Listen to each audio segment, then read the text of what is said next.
माशाल्लाह लाहौर का साफ मौसम देखो, बेहतरीन मौसम, बारिश वीआईपी मौसम, हल्की हल्की बारिश है।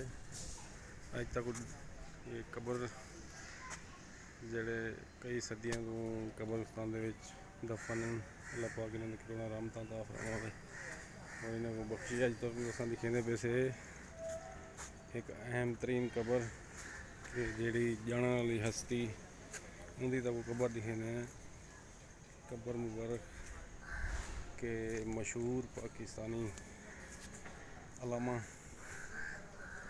की कबर तक दिखेंदे हैं कि इतना असा काम शुरू करने पे से कि कोई एक बंदे आके भी इतना मशहूर कबर है। असा के चलो अपने व्यूवरां को दिखाऊं मशहूर अलामा मोहम्मद अल्लामा इकबाल की जोजा साहिबा सरदार बेगम, ये हैं अल्लामा इकबाल की जोजा साहिबा। मैं क्या अपने व्यूवरां को दिखाऊं कि ये लाहौर बीबी पाक दामन के एरिए के दफन है। असा के अपने व्यूवरां को दिखाऊं लाहौर का मौसम ज़बरदस्त माशाल्लाह वीआईपी मौसम।